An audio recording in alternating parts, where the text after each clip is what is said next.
Let's face it, financial planning can be boring and stressful. Thankfully, Financial Advisor On Call has changed all that. We created a platform where you can get convenient access to a whole team of financial professionals without paying expensive commissions or asset fees. Think of telemedicine applied to financial services. Let us help make your life easier today. Don't delay, your future awaits. Welcome to Covering Your Six, where we explore how to pursue a better and more meaningful life by focusing on the 6 F's of faith, family, friends, fitness, finance, and fun. Today is an awesome day to get better and to try something new. So let's get it on. Hey, Timmy, you remember that commercial, The Most Interesting Man in the World? Yeah, for the beer. I think we may have the real guy here. Not the guy actually in the commercial, but maybe the most interesting man in the world. Yeah, I think so. That's a great comparison because it's hilarious. When you talk to him about anything, he's like, oh yeah, I know this guy. I know that guy. He's done about everything. So we're talking to Omar, and hopefully I can say this right. Periu. It's Periu. He's Cuban. I think he pronounces it obviously better than I would in the deal, but I hope so. It's his own name, man. And I don't know whether to get frustrated or whether to just admire the heck out of him. I mean, you think you spend your career and you feel like you got some good accomplishments, and then you come across this guy and you're like, "What the heck, man? Are you kidding me?" Right. I thought it's pretty funny. You're talking about the book you wrote, and he's like, "Oh yeah, I've written 28." It's hilarious. What is he done public speaking with 5 million people, and the dude's not a name dropper. He's a really good guy. We've talked to him a lot, even off the air. But I mean, the guy's been with presidents and movie stars, and you pick up a name, and he's got a story for each of them. And just a super cool guy. And I made the comparison in there. Probably didn't come out right, but I'm like, dude, you're like Forrest Gump, but like the smart Forrest Gump. You know? Because he just has all these things, and you're like, no, you just don't believe that. No, that's a great example. I think the only thing he hasn't done is run across the country by himself. I don't know, man, because he was talking about being a runner and a weightlifter and actually having a chance at the Olympic team. And I mean, that's here's true. what's really maybe he did. Maybe he did run across the country. I don't even know. He probably did. Yeah. Here's what's really cool, man. I really admire people like this, and this is sort of where I don't know. I get I don't have a lot of patience for people that complain about stuff. Is this dude came over here from Cuba with nothing, without speaking the language, and he's just been able to build this life for himself by just being strategic and just working his rear end off. And yes, I'm sure he had some luck in there as well, but I mean, the dude's done pretty good. Yeah, working hard, just tons of self-improvement, just making it on his own, no excuses, just making it happen. And that's what's cool is he's like friends with a lot of these big motivational guys and self-improvement guys my dad used to talk about and just pass down their knowledge. And he was in the mix with those guys and on stage with them and everything. Yeah, he's been Tony Robbins, Zig Ziglar, Colin Powell, President Ford, Larry Bird. I mean, Terry Bradshaw, Paul Harvey, Lou Holtz. I mean, and that's just a couple of them. So, yeah, they refer to him as the master motivational teacher, and he's taught over 5 million people, and he's worked with 75% of the Fortune 500 companies in the country. So, yeah, I mean, what we should probably do? We should probably shut up and just let everybody listen to him, man. That's probably smarter, better use of everyone's time. I agree. All right, let's get to it. Let's go. Here's Omar Periu. Omar, welcome to Covering Your Six. Thank you so much for having me. I'm so excited to be here. Yeah, it's awesome, man. So I want to say this in the nicest way. I don't want this to come out the wrong way because often I can put my foot in the mouth, but you're almost like Forrest Gump if you look at your life. I mean, you're a much brighter and good looking guy, obviously. So I don't mean it that way, but what I mean is just, man, what a life, buddy. I mean, what an incredible story. We're going to get into that today. But originally, you came over from Cuba. That's right. I came from Cuba when I was 7.5 years old. And my mother escaped with the children so we wouldn't get caught. And we got to the Freedom Tower in Miami. They had a program called the Peter Pan program where they sent Cuban families with their mothers or fathers to different parts of the country. So we waited like 6 months, and they finally sent us to Joliet, Illinois. And we get there, and it was a big snowstorm. So we get there, no money, no credit, no friends. We don't speak English, and we've never felt cold air. So Cubans in Chicago, no, we're tropical people, you know. So yeah, that's definitely a culture shock there with the weather for sure. Yeah, gosh. And the only person that spoke Spanish was the Spanish teacher. And Omar, you were old enough to remember all of that. So if you were 7, do you remember coming over? I presume you came over in a boat, right? No, I was scared to death. My mom and dad, my dad had paid somebody off. So we, in those days, the security wasn't that great. So we literally at the last minute jumped on a plane to Miami when we were supposed to go on vacation somewhere else. Were your parents married at the time? Right? And so your mom just came over with a bunch of kids, and I can't imagine I can't imagine just the fears she must have had, or what was it like when so I know you were 7, but let's say, when she came over, what was her first impression? Had she been over here before? No, she'd never been here before. And, she was a young mom, and there was 2 of us then. Now there's 4 because they had 2 more kids when they got here. And, but yeah, no, she was scared to death. And then we just stayed at that Freedom Tower. We never really left. The American Council was there and helped us out. I mean, it wasn't like luxury, but it was, we had food and not people to talk to and stuff like that. No family in Miami. So it was just us.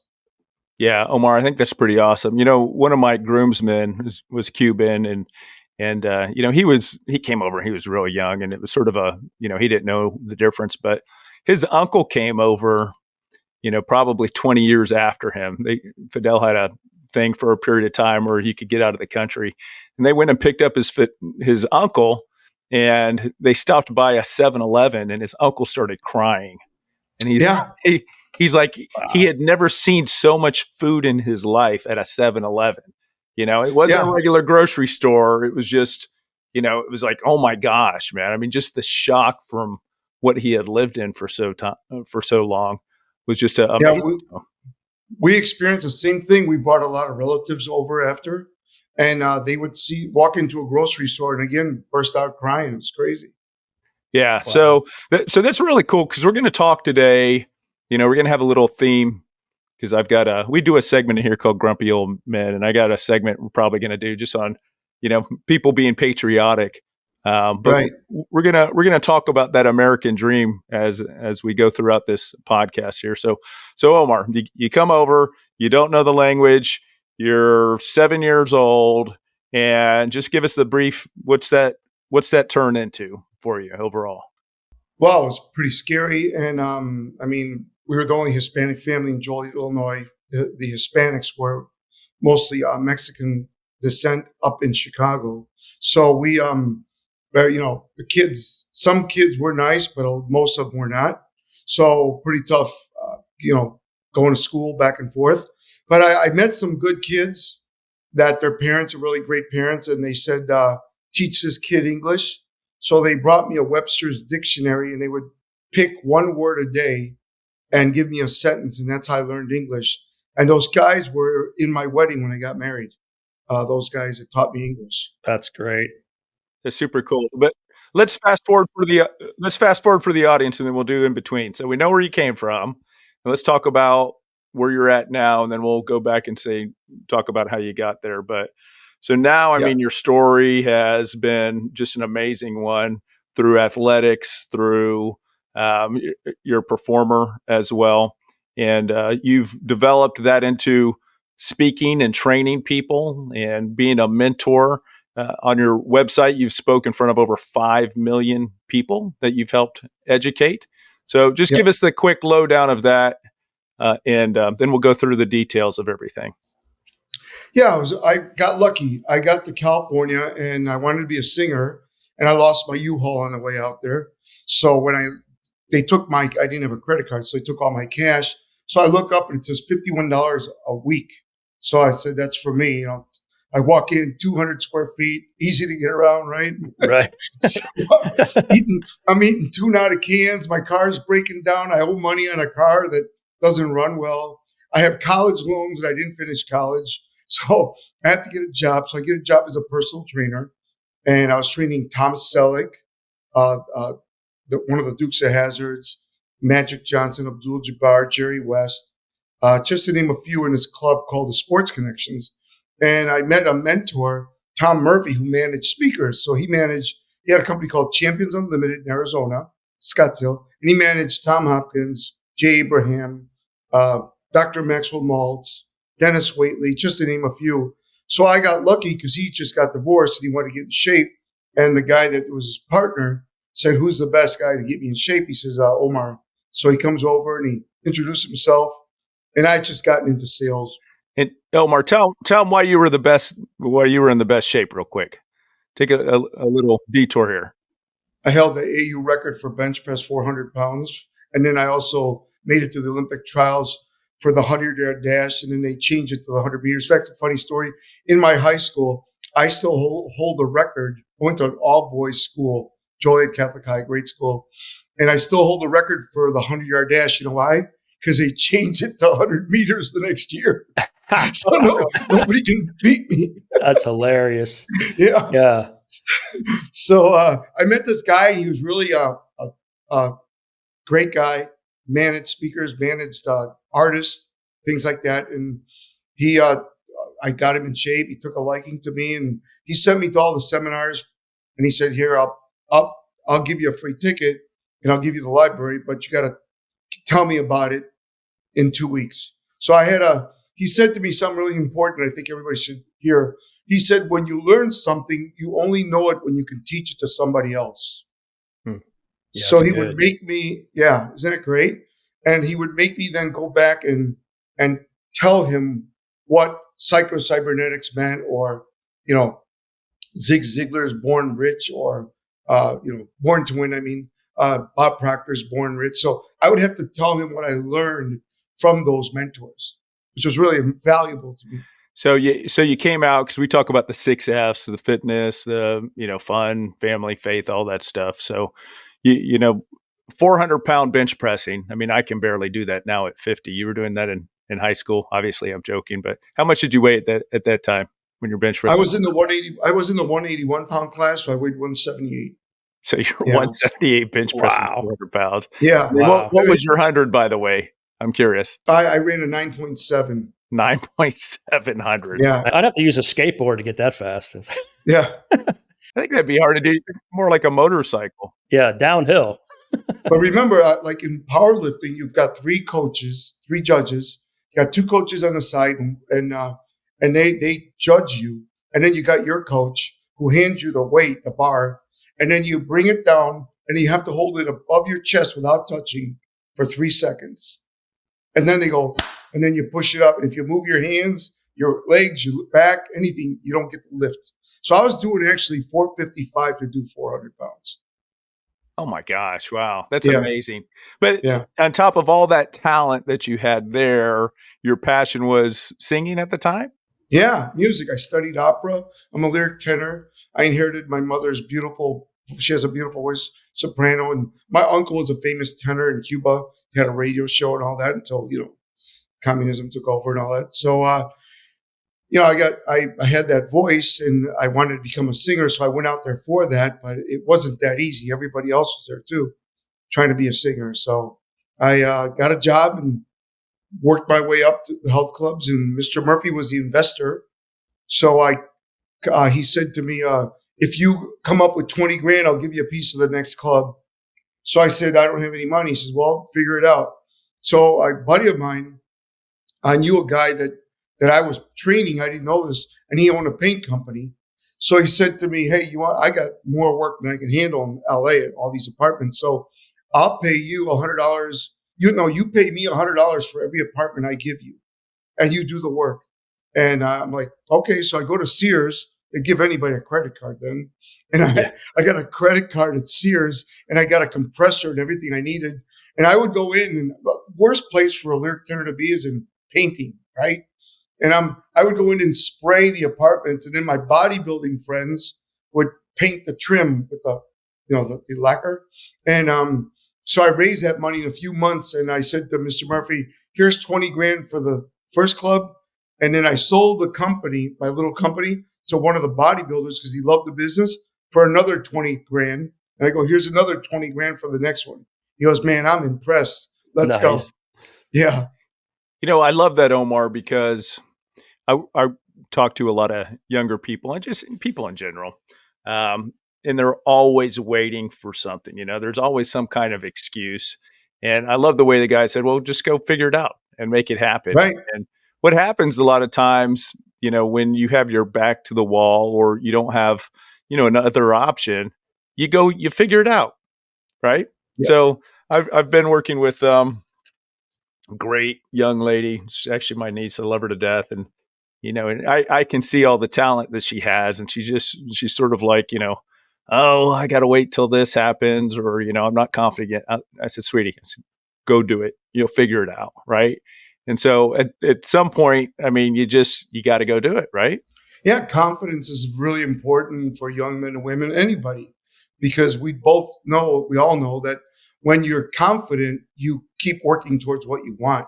The only time you stop working towards your goals is when your self-esteem or self-image suffer an emotional setback, when you lose your confidence. And that's how you become immobilized. So I think we should be teaching everyone, including our kids, grandkids, friends, confidence, because confidence is the difference between, I think, making things happen and not. Because if you get stopped in your tracks, you're going to go backwards. You don't stay still, you go backwards. So the key is be confident, even when you're not. Act boldly when you're not, right? Well, I was just going to ask you that. Teddy Roosevelt actually wrote letters, and he said that he would pretend not to be afraid of stuff.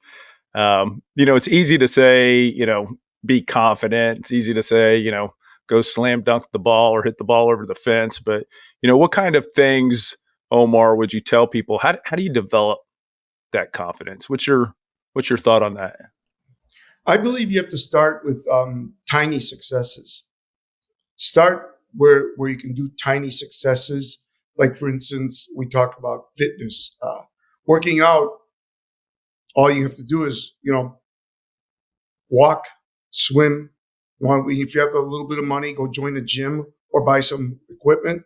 But I think you start with the small stuff, like, faith, of course. Spirituality is big in my life. It's number one. And then, of course, fitness, eating right. Look, I eat right 6 days a week, and the 7th day I eat whatever I want. But it's funny when you eat whatever you want, then you're like, why did I eat that? Right. Right. Yeah. So you don't want it anymore. Right. So I think you have to start with tiny choices, then small choices, then large choices, then bigger choices, then huge choices. And remember, every choice you make either moves you towards what you want or away from it. So if you make a bad choice, which I call a setback, I want you not to beat yourself up. I want you to say, I'm only one choice from being on track again. So that's one of the things about confidence, which is why I brought that up. I think that our self-talk is very important. And I agree. How we talk to ourselves can either make you or break you. And no one's perfect. I'm not. And there's only one perfect that I know of. And, that's the Lord. Yeah, that's right. It's important that we realize that you have to start with where the things are small. Do things that aren't going to like I hear people say, I want to be a millionaire. Well, you're a thousandaire. How are you going to be a millionaire? Well, you got to start small. Go from, start saving a little bit and then investing a little bit. And if you want to be a millionaire, you better find a side hustle, or you better go find a vehicle that's going to get you there. Right. So yeah. I tell my kids, because I've given them an extraordinary life. I said, you really want to look for a few things in life. Number one, find something you love so it doesn't feel like work. Because I love what I do. I love what we're doing right now, helping others. I love that. I love singing, but I love this even more because I've seen results on people. So, and when people come up and say, wow, you changed my life, or, became this because of you, or I now have the car I wanted, or the house, or my family, or I met the person I wanted to be with, and that's rewarding. So I think you really got to look at number one, find something you love. Number two, make sure it supports the income and lifestyle you want. Because I mean, a teacher changed my life in 4th grade, and of course, Mrs. Martis heard me singing in the choir. I couldn't speak English. She goes, "Who is that?" And I go, "Soy yo." And she goes, "Come here." She says, sing in front of me when you're with the choir. I started singing. She goes, "You're going to be in the front from now on." She goes, "You're a little Stevie Wonder." I don't even know who Stevie Wonder is. Yeah. If you said Julio Iglesias, maybe, but, right. But I found out real quick. He was amazing. So she gave me confidence. That was my first outside my mom and dad, of course. That was my first outside person giving me confidence. I think, and that's why I'm bringing that up again. I think if you find someone like Mr. Murphy who sees greatness like you see in her, Jim, if you see greatness in someone and you move them along, just move them along. Because, the people, you can't give it all to them. Because if you do, they won't take it. They can't. That's right. It's too much. Yeah. Right? Everybody has a teachability index. So you got to make sure that you're moving them at their pace. Right? So, again, it's all the small things that get you to be confident. Omar, I'll add to that. Small things help you out. I do think it is good to try big things and break it up into small things. One of the techniques that I found has helped me is I've always written down all those small wins throughout my whole career. And I've probably overdone it in some cases. But, every once in a while, I'll go back and I'll look at, let's say, my resume, and I wrote down different things that I accomplished at different places that I've been or whatever. And I'm like, you know what? Damn, I did a pretty good job, right? Yeah. I mean, those self-reminders and that self-talk. And, sometimes we just forget, all of the accomplishments that we've had, and we just got to constantly, be positive with that stuff. So true. Mr. Murphy had me take one of the drawers, my right drawer in my vanity, where I got ready, the bathroom, which was easy for me because it was the size of somebody's shoebox. So I took like one. I had to build a little drawer. I built it at Home Depot, and I built it up, and I made this one drawer, and I put all my successes in there, small or large. And then whenever I had a bad day, I would open it up and read them, and that's exactly what I did, Jim. So you were right on the right track there.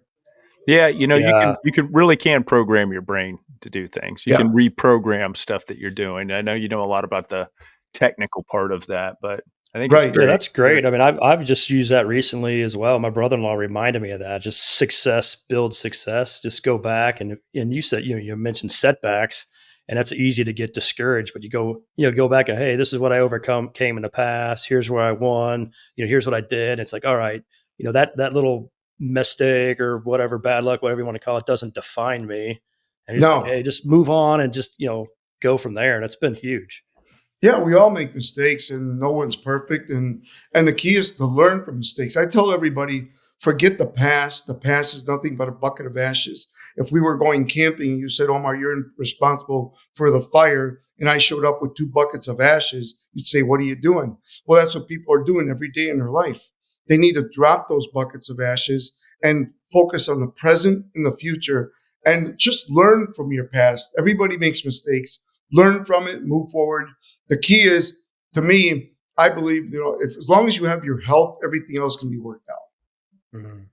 Yeah, that's good stuff. Yeah, that's great. So, Omar, you got into the gym business, and you parlayed that into a gym that most people have probably heard of, I'm sure. Yeah. Anybody who's has a pulse has probably heard of. Why don't you talk about that real quick? Yeah. So I actually, the people that own it worked for me for 8.5 years, and I'm really proud of them. They changed the name after it, so I really literally didn't. I stayed on working with them, but the clubs were called at the time Westside Sports Center, Marina Athletic Club, Westside Sports Centers, and then when they bought me out, they changed the name. And but I'm real proud of them. Chin Yi, Louis Welch's sister, who's my aerobics director. His mother is my bookkeeper. And they parlayed it and made a monster called LA Fitness. So I'm really proud of them. Yeah. It was great. Great run. Yeah. It shows what a small world it is, Timmy. I was trying to name drop. You don't ever want to name drop on Omar, but I was telling when I was a kid, I was on a movie set through a family connection, and it's where they were shooting a film called Perfect with Jamie Lee Curtis during the health craze. And I was telling him about the scenes that I was at this gym in LA. And he's like, "Oh yeah, we owned that place. I knew that place." Yeah, that's awesome. Yeah. Mr. Murphy owned 10% of it. He gave me a piece of it for my sweat equity. Yeah.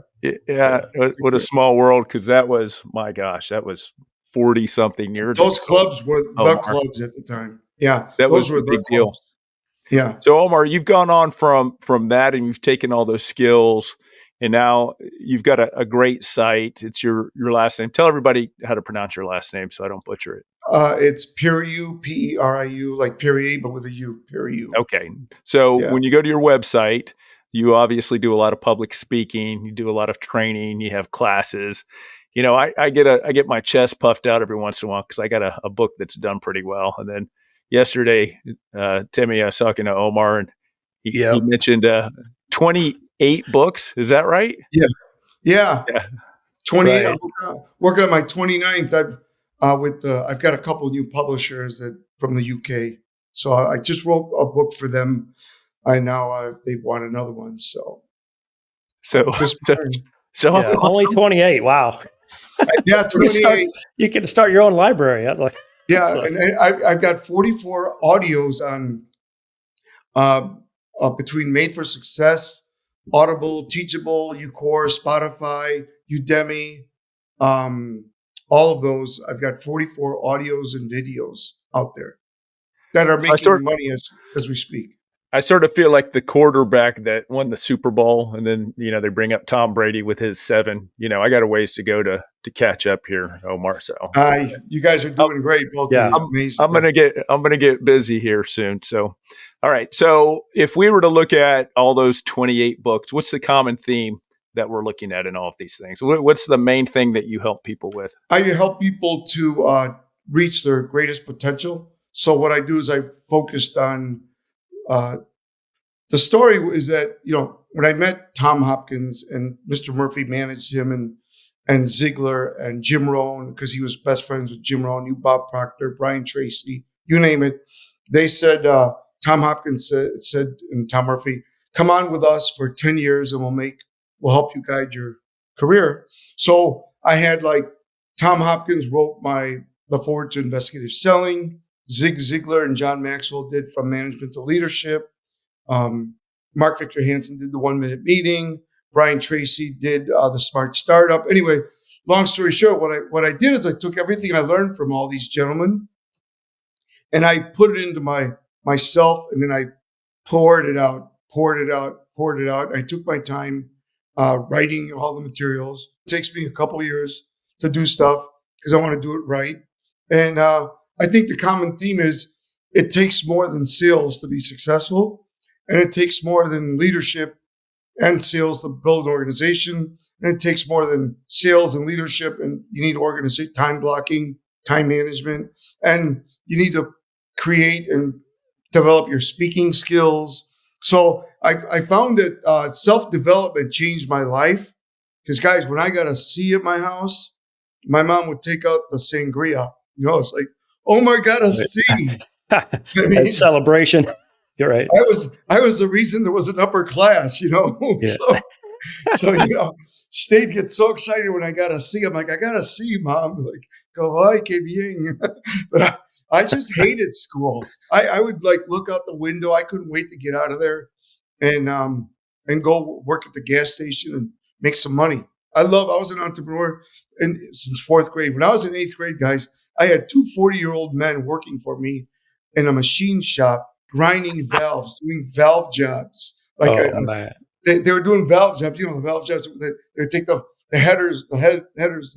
heads off, take off all the valves and the springs, clean them up, and either diamond them or bring new valves, and then put them back together. And I would sell those valve jobs for $18 a head. And I was rocking, man, 8th grade. You know, you're in 8th grade. Fantastic. I had like cars I had cars in my dad would like just shake his head and he called me a little entrepreneur. He said, I had 3 cars before I got my license sitting in the garage there. Ready to go, planning ahead. Hey guys, it's time for a potty break. Well, actually, you might want to hold it because you're not going to want to miss what's coming up. If you're going to win in life, you must have a plan. Benjamin Franklin said people don't plan to fail, they fail to plan. At Financial Advisor On Call, we create winning plans so people can plan to win. Get started today and have a whole team of financial professionals help you with your personalized financial plan. Don't delay, your future awaits. And now, the Grumpy Old Man's Guide to Etiquette. So, Timmy, all of this driving has given me so much stress. We talked about this in one of the last etiquette things. So I decided to ride my bicycle. And, you know, here where we live is the bicycle fatality, place of the world. So everyone rides their bicycles on the sidewalk, or we have a trail here. Exactly. And the funny thing is, it's a pecking order. So it's like the cars are, they run over the bicyclists, and then the bicyclists run over all the walkers. Right. And so I'm trying to enjoy the day on the bicycle, and I come across people walking that are taking up the whole trail section. And I got a little horn on. I sound like a little